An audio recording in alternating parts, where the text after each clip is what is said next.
부산 연산동 오피스텔 앞에 시민들이 몰려 있습니다. 경찰은 살인 혐의로 남성을 구속했습니다. 언니가 살해당했습니다. 마지막 순간까지 이 휴대전화를 놓지 않았다는데요. 이 핸드폰이 지금 이제 언니가 없는 상황에서는 언니를 대신해서 말을 해줄 수 있는 수단인 거죠. 판도라의 상자가 열리는 것 같아서 무서웠다고 해야 되나? 안에 어떤 내용이 있을지 사실 모르니까. 언니는 왜 죽어야만 했을까? 휴대전화 속에 감춰진 죽음의 비하인드는 무엇일까요? 지난해 9월 112 종합 상황실로 전화가 걸려왔습니다. 긴급신고 112입니다. 제가 사람을 죽였습니다. 그게 무슨 내용이십니까? 제가 전 여자친구를 살해해버렸네요. 여자친구는 어디 있어요?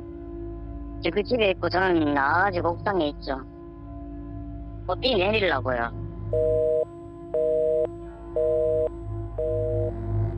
담담한 목소리로 살인을 고백한 남자는 건물 옥상에 앉아 있었습니다. 그날 남자를 목격한 분을 어렵게 만났는데요. 동네는 바람 뒤집혔지. 막아놨고 여기 사람들 쫙 뭐가 저기야. 저기만 쳐다보고 있었는데 에어맥도 오고 뭐 막 이러지. 거기 아마 한 30분 이상 되겠을 거예요. 30분 넘는 투신 소동 끝에 경찰이 그를 검거했습니다. 올해 33살의 남성. 경찰이 곧바로 같은 건물에 있는 피해자의 집을 찾았습니다. 하지만 어머니는 딸의 마지막 모습을 잊을 수가 없습니다. 도착했을 때 이미 심정지 상태였다고. 하얀 베드가 빨갛게 쳐져서 물들어 있더라고요. 백지창처럼 얼굴이 하얗게 핏기 하나 없이 해가지고 너무 억울한 표정. 이제 겨우 24살.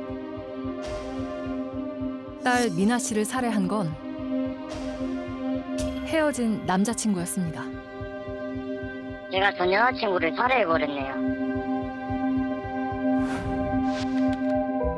이게 언니 휴대폰인데 사망하기 직전까지 바로 쓰던 핸드폰입니다. 저는 휴대폰을 열면은 중요한 자료가 많을 거라고 생각하고 있었어요. 휴대폰에 있는 내용을 포렌식을 해달라 경찰한테 요청을 했는데 그건 자기들이 해줄 수 없는 일이라고 하면서 그냥 돌려주더라고요. 핸드폰을 풀어야겠다라는 생각밖에 없어서 그냥 일단 사설 업체를 찾아갔죠. 포렌식으로 열린 휴대전화엔 충격적인 영상이 담겨 있었습니다.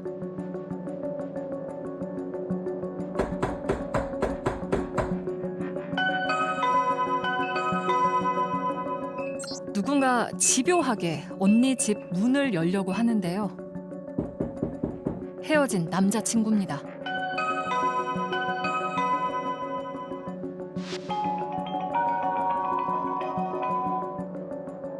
이런 영상이 한두 개가 아니었습니다.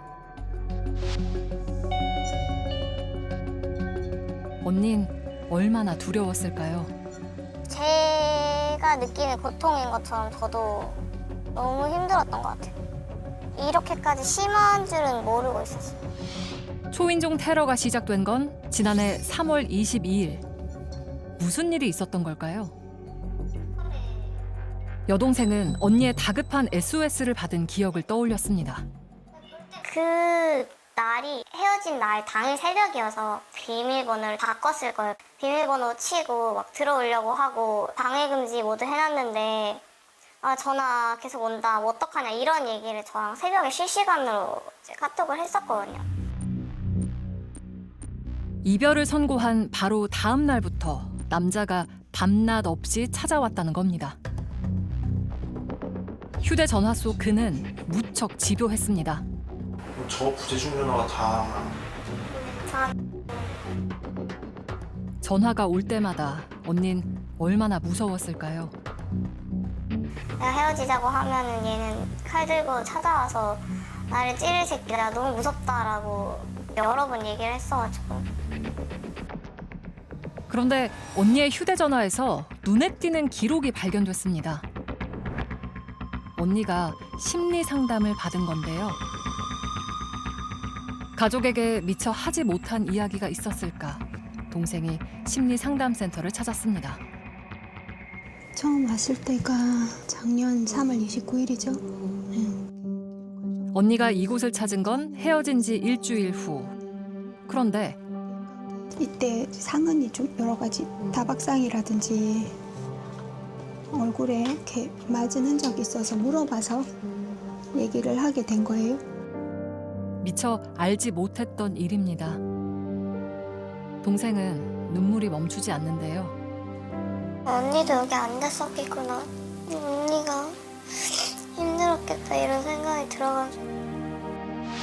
결국 언니는 경찰에 신고했습니다. 당시 통화 내용도 남아 있었는데요. 병원에 가서 상해 진단을 받았고 데이트 폭행까지 다 잡아서 하고 싶은데 그 가해자가 그 증거인 제 휴대폰을 완전 박살 내버렸거든요. 증거 자료로 제출하면 포렌식 같은 수사가 가능한 거예요. 경찰에 신고한 건 총 3차례입니다. 하지만 그때마다 경찰의 조치는 피해자와 가해자를 분리한 후 귀가시키는 것이었습니다. 전문가는 그 지점이 무척 아쉽다고 합니다. GPS 위치 추적, 전자장치를 부착해서 감시하도록 하는 제도가 스토킹 처벌법에 있습니다. 근데 이 사건을 보면은 접근 금지 명령 신청도 안 했어요. 잠정 조치를 안 했으니까 당연히 위치 추적 장치도 안 했겠죠. 그래서 피해자를 속절없이 잃은 거예요. 결국 견디다 못한 언니는 집을 나와 임시 피난처에 몸을 숨겼습니다. 당시 긴급 주거 지원을 도와준 담당자는 언니를 기억하고 있었는데요.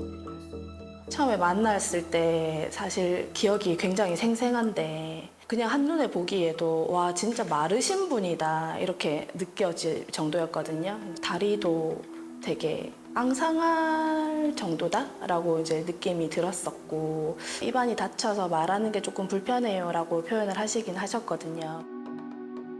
당시 언니 미나 씨는 체중이 10kg 가까이 빠진 상태였습니다. 제가 가장 특징적으로 기억나는 게 뭐냐면 저는 안전하게 이별하고 싶었어요 라는 아예 그 딱 특정한 단어를 말씀을 하셨거든요. 안전하게 이 사람이랑 점점점 멀어질 방법을 혼자서 그렇게 열심히 강구를 하셨던 것 같아요. 그게 사실 엄청 인상적이었어요. 미나 씨의 휴대전화에도 끝내 이루어지지 못한 안전 이별에 대한 소망이 담겨 있었습니다. 한 달 동안 지낸 임시 거처에서 나온 후 미나 씨는 새로 집을 얻어 이사를 했습니다. 마침내 벗어났다고 생각을 했을 텐데요. 착각이었습니다. 그는 더 집요하게 다가오고 있었습니다. 연락처가 다 차단당하니까 자기 주변 지인들 번호로 또 문자나 전화를 해서 저 친구 누군데 연락 좀 받아달라고 내가 너무 힘들어합니다 뭐 이런 연락을 지인들을 동원해 연락을 하는가 하면 홈마켓 아이디까지 알아내서 연락 좀 봐라 이런 식으로도 진짜 일상생활이 안 될 정도로 너무너무 괴롭혔고 그냥 어떻게 해서든지 그러니까 알바하는 사장님 번호도 막 알아가지고 하고 한번 만나게 해달라고 할 정도로 어떻게 쓰든 방법과 수단을 안 가리고 자기가 뭔가를 하기 위해서 다 그렇게 하더라고요. 급기야 미나 씨를 만나게 해달라며 친구를 직접 찾아왔다고 합니다. 친구는 그날 일을 생생하게 기억하고 있습니다. 계속 연락이 안 되니까 그 전 남자친구가 저한테 연락이 온 거예요. 와가지고 이제 제발 다시 만나게 해달라고 연락이 너무 안 된다. 제 폰으로도 한번 연락 계속 해보고 싶어 하고 그냥 계속 그렇게 하소연 듣고 하다가 이제 마지막쯤에는 그 사람이 이제 무릎을 꿇으면서 울면서 얘기를 하더라고요, 저한테. 한 번만 다시 만나게 해주면 살다가 뭐 죽이고 싶은 사람이 있으면 한 명은 자기가 죽여준다고. 그때까지만 해도 사실 뭐 말도 안 되는 소리 그냥 한다고 생각하고 아 뭐 그 말도 안 되는 소리냐 이렇게 이제 이렇게 세워가지고 이제 보냈죠 그때는. 죽음의 그림자는 시시각각 다가오고 있었습니다. 사건 당일 그가 왔습니다. 엘리베이터를 두고 계단으로 향하는데요. 어두운 계단에 앉아 무려 4시간 동안 문이 열리기를 기다렸습니다. 안타깝게도 그때가 오고야 말았습니다. 미나 씨가 배달 음식을 시킨 건데요. 그가 대신 결제를 한 후 음식은 다시 기사에게 돌려줍니다. 깜짝 이벤트를 할 거라며 음식을 문 앞에 두고 가달라고 요청한 겁니다. 잠시 후 문이 열리고 남자가 미나 씨를 향해 달려듭니다.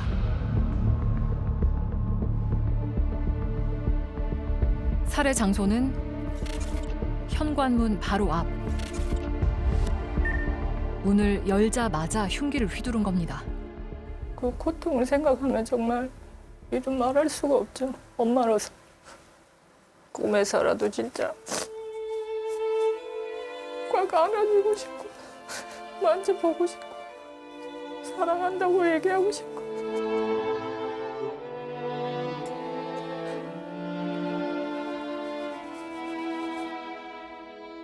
혼자서 얼마나 아팠을까요? 혼자서 얼마나 힘들었을까요? 매일 보고 매일 밤에 울어요. 보고 싶어서. 딸이 처참하게 살해된 후 어머니의 삶도 무너졌습니다. 이거는 자기 전에 먹는 수면제랑 오전에 먹는 우울증약, 또 이거는 암 수술 받고 먹는 호르몬 억제제. 네. 어머니는 현재 암 투병 중입니다. 하지만 딸을 죽인 그놈에게 합당한 처벌이 내려질 때까지 어떻게든 버텨낼 겁니다. 지난 4월 전 남자친구에 대한 판결이 내려졌습니다. 징역 25년, 위치 추적 장치 10년 부착 명령. 그런데 판결문 어디에도 스토킹에 대한 내용이 없습니다. 심지어 검찰은 스토킹 혐의에 대해 기소조차 하지 않았다는데요. 왜일까요? 그냥 살인으로 그냥 기소한 거죠. 병합 사건으로 안 하겠다라는 거죠. 경찰 수사기관 뭐 이런 데에서 그게 큰 발목일 거예요. 연인 관계에 스토킹 적용하는 게 그게 맞냐? 헤어진 지 얼마 안 됐기 때문에 뭔가 할 말이 남아 있겠지. 자꾸 찾아가서 설득해보고 싶겠지. 이런 굉장히 안이한 생각으로 이 사건을 바라봤던 거죠. 검찰은 왜 스토킹 혐의로 기소하지 않은 걸까요? 그 이유를 물었습니다. 지금 저희가 접수된 거는 1월 달로 돼 있거든요. 이 사건만 있는 게 아니라 좀 더 긴급한 사건들이 많아서 그러신 것 같은데 검사님께서는 이제 기록 검토 중이시거든요. 10달이 지난 지금까지도 검토 중이랍니다. 그런데 더 기막힌 일이 벌어졌습니다. 그냥 그 당일에 바로 사건 조회하니까 항소장을 이미 냈더라고요. 바로 그냥 끝나자마자 바로 항소장 냈더라고요.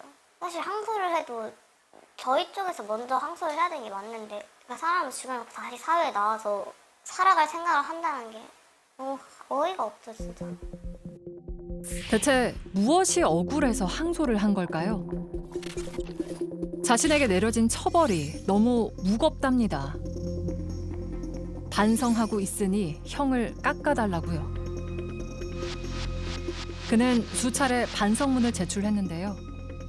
반성문의 수신인은 모두 존경하는 재판장님이었습니다. 판사한테만 반성문을 내놨더라고요. 뭐 미안하다. 다시는 이러지 않겠다. 저희 가족들한테 사과한 적도 한 번도 없거든요. 말로 반성한다고는 누가 못해요. 태도로서 전혀 그렇게 보이지 않는데 자꾸 반성을 한다고 하니까. 항소심 재판이 시작됐습니다. 어머니는 꼭 전하고 싶은 말이 있다는데요. 제 억울한 심정을 얘기를 해야 되겠다 싶어가지고 탄원서를 적어왔습니다. 죽기 전 우리 딸은 피고인에게 400회가 넘게 스토킹 피해를 입었고 급기야 치밀하게 범행을 계획한 피고인에 의해 잔인하게 살해되었습니다.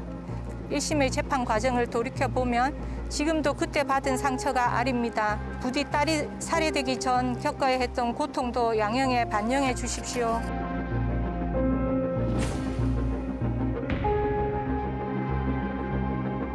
항소심 선고가 내려지는 날 어머니와 동생도 재판에 참석했는데요.